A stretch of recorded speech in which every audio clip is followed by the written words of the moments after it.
오늘 교리는 만인제사장설이라고 하는 교리예요. 쉽게 말하면 만인대제사장설 교리는 모든 성도가 평등하다. 성직자이든 신자이든 계급적인 관계가 아니라 맡은 사명이 다른 동일한 하나님의 자녀라고 하는 사상입니다. 또한 모든 성도들은 그가 성직자이든 아니든 상관없이 누구이든 직접 오로지 예수 그리스도를 하나님과 인간 사이의 중재자로 하여 하나님께 나아가 예배하고 교제할 수 있다라고 하는 교리입니다. 특별히 복음주의 교회에서는 이를 통해 신실한 그리스도인이 하나님의 목적을 위해 선택된 이스라엘 자손들과 같이 하나님 앞에 선택된 자들이라고 하는 관점이 도출이 되어졌습니다. 오늘 저희가 다룰 이 만인제사장설이 16세기 종교 개혁자들에 의해서 그동안 가톨릭 교회가 가지고 있던 잘못된 교리에 반하여 나온 교리가 만인제사장설이라고 하는 교리입니다. 그래서 제일 핵심은 조금 전에 이야기했던 것처럼 예수 그리스도만이 유일한 대제사장이 되시고 중보자이시다라고 하는 이야기예요. 우리 인간의 죄를 사하고 죄로부터 인간을 구원하실 영원한 대제사장은 오직 한 분 예수 그리스도임을 여러분 믿으시기를 주의 이름으로 축원합니다. 그래서 히브리서 4장에도 보게 되면 우리에게 큰 대제사장이 있다. 아니, 대제사장은 구약에도 있어요. 근데 그 대제사장을 뛰어넘는 큰 대제사장이 있다는 거예요. 그 큰 대제사장이 누구라는 거예요? 예수 그리스도라고 하는 거예요. 그래서 우리는 어떠한 상황에서도 큰 대제사장 되시는 예수 그리스도 믿는 도리를 굳게 붙잡아야 되는 것이고, 날마다 그분 앞에 나가 우리가 아뢰고 고백하고 부르짖을 수 있다라고 하는 겁니다. 왜? 큰 대제사장 되시는 예수 그리스도는 우리 인생들이 경험할 수 있는 모든 것들을 다 체험하셨기 때문에 우리를 이해하시고 우리를 위로하시고 격려해 주시고 힘을 주실 수 있기 때문에 그렇습니다. 여러분, 누군가가 나를 이해할 수 있다라고 하는 느낌을 받는다면 그 사람은 행복한 사람입니다. 어느 누구도 나를 이해하지 못하고 받아주지 않는데 오직 그 한 사람만이 나를 이해해주고 나를 받아줄 수 있다면 우리는 누구든지 그분에게로 달려갈 거예요. 근데 성경은 그분이 누구라고 하는 겁니까? 예수 그리스도라고 하는 겁니다. 하늘과 땅에서 하나님과 죄인된 인간을 화해시키고 막힌 담을 허실 분은 오직 한 분 예수 그리스도뿐이라고 하는 사실이지요. 그래서 그 예수님은 우리의 연약함을 동정하지 못하실 분이 아니시고 유일한 중보자이심을 히브리서에서 강조를 하는 겁니다. 예수 그리스도의 중보 사역이 있었기 때문에 우리의 죄가 사함을 받는 것이고, 죄 사함을 통해서 거룩하신 하나님과 우리 사이가 화평해지는 거예요. 그래서 성경은 예수 그리스도를 화목 제물이 되셨다, 이렇게 이야기를 하고 있는 겁니다. 그로 인해서 우리가 하나님과 화해하고 하나님께로 나아갈 수 있는 길이 열린 거예요. 그래서 모든 성도, 예수 그리스도를 구주로 고백하는 모든 성도에게는 제사장의 특권이 있습니다.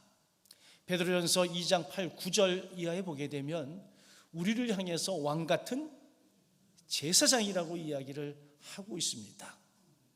예수 그리스도와 연합한 모든 성도들은 누구나 만민의 구원을 위하여 도고할, 중보할 제사장의 특권을 가지고 있다라고 하는 겁니다. 그래서 종교개혁자들, 특별히 유진 피터슨이라고 하는 분이 그 길을 걸으라고 하는 자신의 책에서 이 만인대제사장설에 대한 의미를 이렇게 설명을 했어요. 우리 모두가 자기 자신이 아닌 서로를 위한 제사장이라는 거예요. 왕 같은 제사장이라고 하는 것은 내가 제사장 되어서 내 스스로의 죄를, 이게 아니라 내가 아닌 누군가를 위한 제사장의 역할을 감당한다라고 하는 겁니다. 그래서 저와 여러분들이 한 교회에서 믿음의 삶을 살아갈 때에 내가 누군가의 제사장이 되어지고 또 나는 누군가의 제사장이 되어지고 상호적인 의미에서의 제사장직을 처음 종교개혁자들이 만인 제사장설을 이야기할 때의 의미는 그것이다 라고 이야기합니다. 이걸 오해라고 해야 될까요? 이걸 조금 과하게 해석을 해서 목사는 제사장이다, 뭐 이렇게 가는 경우도 있기는 있어요. 근데 보편적으로는 그렇게 하지 않습니다. 그렇게 되면 굉장한 오류에 빠질 가능성이 있어요. 이거는 하나의 비유적으로 목사에게는 사도들이 가지고 있던, 또 예수께서 가지고 계셨던 왕의, 제사장의, 선지자의 사역이 있다, 이런 차원에서 목사는 제사장적이다, 이건 가능해. 근데 목사만이 제사장이다, 이거는 조금 벗어난 이야기예요. 유진 피터슨이 이야기하는 게 옳습니다. 우리 모두는 왕 같은 제사장인데 나 자신을 위한 왕 같은 제사장이 아니라 나 외에 누군가를 위한 대제사장이다. 그래서 서로가 상호적으로 제사장 역할을 감당을 해야 된다라고 하는 겁니다. 그래서 우리가 누군가를 위해서 중보 기도해 주죠. 누군가를 이해하고 섬기고 누군가를 배려하고 누군가를 위해서 끊임없이 기도하고, 이게 우리에게, 성도에게 주어진 제사장적 직분이라고 하는 특권이에요. 자, 그렇다고 한다면 이런 제사장적 특권을 가지고 우리가 중보 기도할 때 하나님이 들으신다, 안 들으신다? 들으신다라고 하는 거예요. 여러분, 예수 그리스도를 구주로 고백한 모든 성도들은 제사장과 같은 인간 중보자가 없이도 거룩한 성도이자 동등한 하나님의 자녀로서 성도는 성령의 도우심으로 하나님께 직접 예배하고 교통할 수 있습니다. 천주교에서 말하는, 여러분, 신부가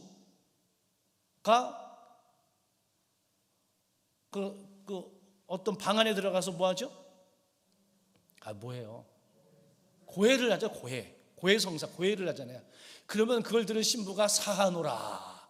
근데 여러분, 우리에게 사할 권세는 없습니다. 누구에게만? 하나님께만 있는 거예요.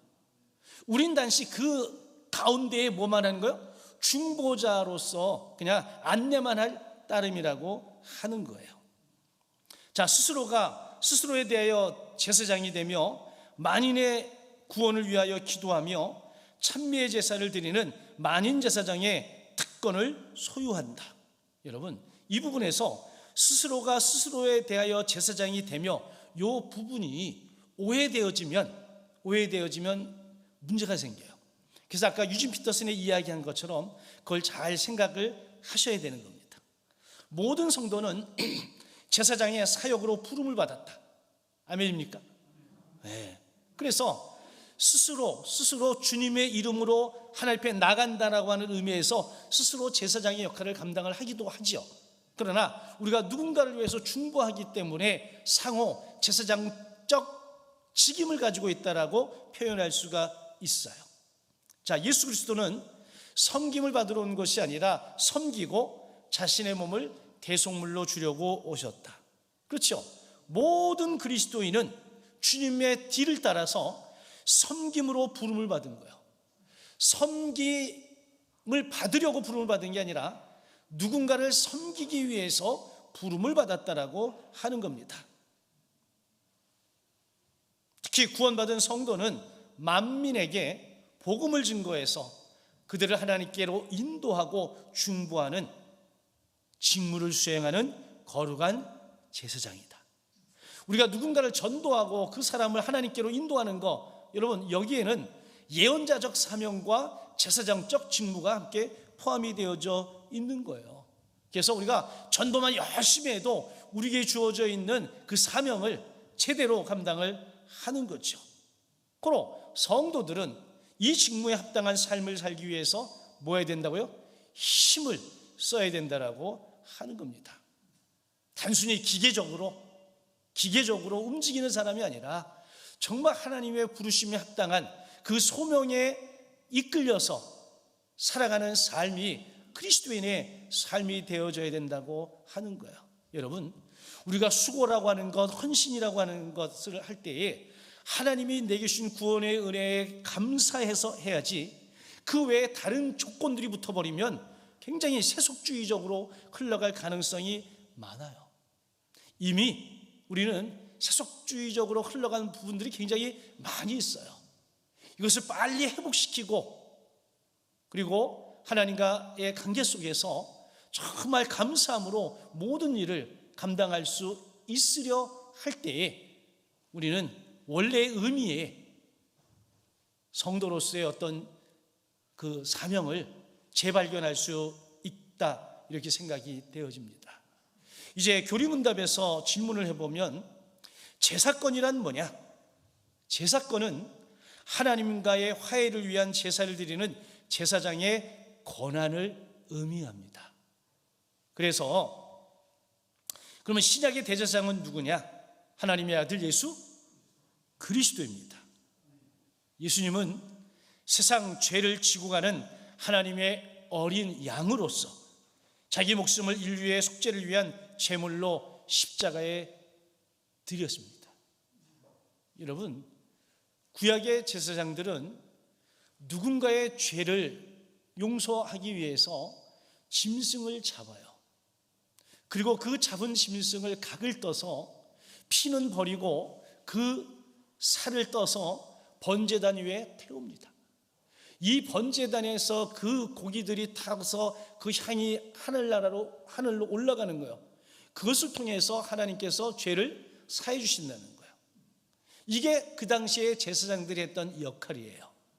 대제사장은 1년에 한 번 대속죄일에 모든 죄를 지고 어디로 간다? 성소를 지나 지성소로 들어가는 거예요. 지성소로 들어갈 때에 가서 모든 것들을 다 죄를 올려드리고 거기서 상을 받는데, 만약에 대제사장이 죄가 있으면 거기서 그냥 죽어. 그래서 들어갈 때는 제사장의 세마포 옷 끄트머리 밑단에 방울을 달죠. 그리고 끈으로 묶어. 그런데 그 지성소 안에 들어가서 뭐 하면은 방울 소리가 날 거 아니에요. 근데 방울 소리가 안 나고 시간이 지나도 안 나오면 그건 어떻게 된 거야? 가신 거야. 그럼 줄로 그냥 끄집어 내야 되는 거예요. 그런데 예수님은 우리에게 큰 대제사장으로서 스스로 십자가에 뭐가 됐어요? 제물이 되어주신 거예요. 고로 예수의 죽음 이후에 우리는 우리의 죄를 위해서 대속제물을 드릴 이유가 있다? 없다? 없습니다. 그래서 히브리서 기자는 예수 그리스도보다 더 좋은 제물이 없다는 거죠. 더 좋은 언약도 없고 더 좋은 제물도 없는 거, 단 한 번의 희생으로, 제물로 모든 제물을 감당을 하신 겁니다. 예수 그리스도 외에 다른 중보자가 있습니까? 여러분, 예수 그리스도만이 인류의 속죄와 하나님과의 화해를 위한 유일한 중보자이십니다. 그래서 여러분, 작은 예수가 어디 있어요? 그런 거 없어. 네? 작은 예수가 없어요. 또 사람들이 저분은 작은 예수 같아. 여러분, 그거 자칫 잘못하면 신학적인 오류에 걸려. 작은 예수가 어디 있어요? 예수면 예수지. 네? 또 다른 예수도 있어요, 없어요? 또 다른 예수도 없어요. 예수님은 오직 한 분이요, 한 분. 네? 제가 오늘 읽었나? 청와대 개방을 했어요. 근데 어떤 여자분이 거기 있는 그 돌로 된 그 불상인가? 뭐 그런 거 있어. 하여튼 그걸 갖다가 망가뜨렸대잖아요. 왜 그랬냐 그랬더니 하나님께서 가끔 그런 분들 계셔. 아니 하나님이 뭐 할 일이 없으셔가지고 그 돌덩어리에 갖다 망하게 그걸 깨트리겠어요. 누구 생각이요? 자기 생각이요. 약간 좀 이상하신 분들이 그런 쪽으로 많이 흘러가. 여러분, 근데 또 어떤 분들은 그걸 굉장히 신앙이 좋다 그래. 그분도 이상한 분이야. 아니 살아계신 하나님께서 여러분 돌덩이를 왜 그걸 갖다가 하시겠어요? 그냥 내버려둬도 아무것도 아닌데. 제가 너무 많이 얘기해서 또 얘기하면 욕먹을까 봐. 저 군대 있을 때 제대하러 이제 사단에 대기하고 있는데 제가 관리하던 병사가 그 해안 초소의 초병이었는데 저는 있을 때 걔한테 총을 못 주게 했어요. 관리사병이었기 때문에. 근데 제가 없는 사이에 그 소대장이 깜빡하고는 걔한테 총을 준 거예요. 총을 주면서 105발의 실탄과 그 다음에 크레모와 수류탄 2개 딱 해가지고 내보낸 거예요. 이제 초소에 갔다가 2시간 쓰고 들어와가지고 이제 그 내무반 앞에서 총을 하늘로 두고 쏘는 거예요. 왜냐면 이게 총알이 들으면 안 되니까. 근데 이 녀석이 거기서 그냥 자동으로 놓고 해가지고 그때 여러 명이 죽고 그 소대장은 여기가 다 없어질 정도로 해서 큰 사고가 났어요. 그래서 헌병대에 들어가서 조사했어요. 조사했더니 걔가 뭐라는 줄 알아요? 하나님이 쏘라 그랬대. 그러면 부대는 걸 어떻게 판단하냐? 정신 이상자요. 그래서 의가사 제대를 시켜버렸어요. 여러분, 하나님을 이상한 분으로 만들지 마세요. 자기의 좁은 소견, 자기의 알량한 그것을 갖다가 하나님 그런 분 아니라니까. 여러분, 예수 그리스도 외에 다른 구원은 없어요. 다른 중보자도 없어요. 예수께서 십자가에서 희생 제물로 죽으심으로 말미암아 인간의 모든 죄를 위한 속죄가 몇 번에? 네, 단번에 이루어졌어요. 히브리서가 이걸 강조를 하고 있어요. 자, 그러면 예수 그리스도의 속죄는 어떤 결과를 가져다 주었냐? 예수 그리스도의 속죄로 인류는 하나님과 화해하고 하나님을 섬길 수 있게 되어진 거죠. 하나님께 나아가 때를 따라 돕는 은혜를 받을 수가 있습니다. 저와 여러분들이 이 자리에 나와서 이렇게 예배하고 또 여러분들이 하나님 앞에 기도하고 집에서도 여러분 말씀을 읽고 묵상하며 기도하고 그러면서 하나님 앞에 나아갈 수 있는 것은 예수께서 십자가의 제물이 되어 주셨기 때문에 가능한 거예요. 그 기도할 때 여러분 우리가 반드시 누구의 이름으로 기도하라? 예수 그리스도의 이름으로 기도하라 그러잖아요. 실컷 기도해놨고 이명관 목사 이름으로 기도합니다. 아무 의미가 없어. 그거는 부도수표. 누구의 이름으로? 예수님의 이름으로 해야 하는 겁니다. 자, 예수 그리스도의 제사장 사역은 중지되었습니까? 예수님은 부활 승천하셔 하나님 보좌 우편에 계시면서 여전히 뭐하고 계시다? 중보자로서의 사역을 하고 계시는 거예요. 예수님께서는 항상 제사장으로 계시는 거다. 부활 후 하늘에 들어가셨고 인류를 위해 항상 하나님 앞에 나타나시고 항상 살아서 인류의 구원을 위하여 간구하시는 겁니다. 그래서 나를 하나님 앞에서 변호해 주시는 분이 누구시다고요? 예수님이에요. 여러분, 남들에게 오해받을 때 그 심정을 여러분 다 아시죠? 우리 그때 뭐라 그래요? 속을 뒤집어서라도 보여주고 싶어. 여러분, 요즘은 보니까 뒤집어도 안 됩니다. 저는요, 아니 땐 굴뚝에 연기 나랴 이 말 안 믿어. 제가 겪어봤거든.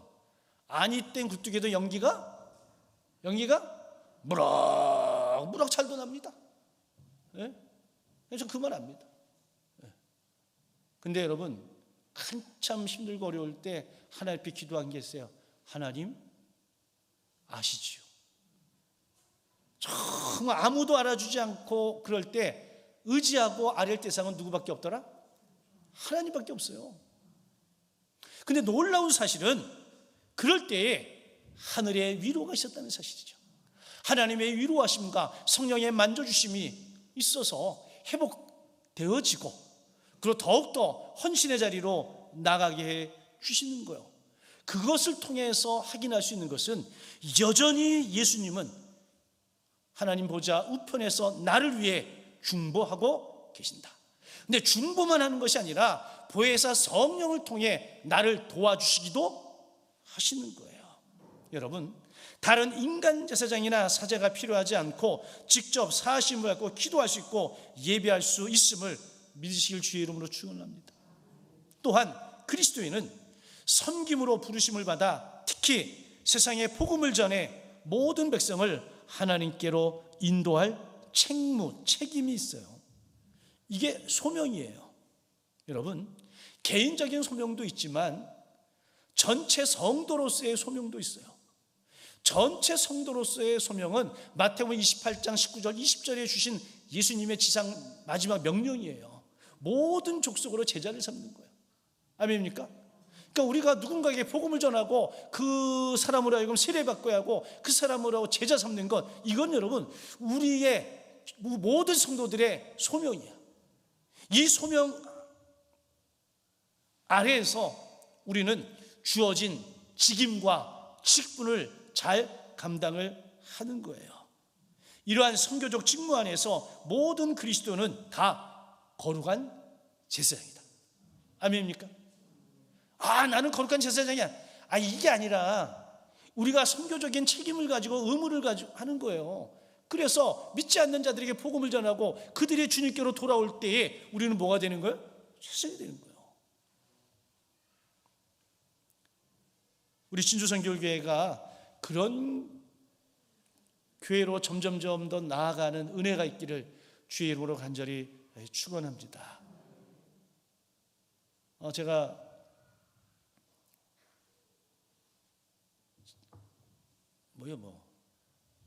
우리 창립 기념주의 설교 준비를 지난주부터 지금 하고 있는데, 제가 이렇게 찾다 보니까 제가 10년 전 창립 기념주일 날 설교한 게 있더라고. 근데 그대로 됐더라고. 안 놀라는구나. 아니 10년 전에 제가 설교한 게 있어서 제가 그 설교 내용을 쫙 읽어봤어요. 봤는데 그때 설교한 내용들이 지금 그게 다 되고 있더라고요. 그래서 제가 거기다가 이번 창립기념일 설교는 거기다 하나를 더 붙였어. 더차를 붙여서 제목을 잡아가지고 거기에서 좀 업그레이드 돼서 앞으로의 또 10년을 생각하면서 지금 말씀을 준비를 거의 마무리를 했어요. 여러분, 성도는 머물러 있는 사람들이 아니에요. 자라야 돼. 교회도 머물러 있는 공동체가 아니라 점점 자라는 공동체가 돼야 돼요. 우리가 제사장직이라고 하는 것을 가지고 있습니다만은 어떤 이들은 그것만 갖고 있는 분들이고 어떤 이들은 이 제사장직을 활발하게 사용해서 정말 많은 사람들을 그리스도께로 돌아오게 하는 역할을 하는 이들도 있다. 제사장이로 다 같은 제사장이 아닌 것 같아요. 우리는 더 좋은 제사장이 되기 위해서 저도 여러분도 더 힘쓰고 애쓰는 그런 삶을 사시기를 주의 이름으로 간절히 축원합니다.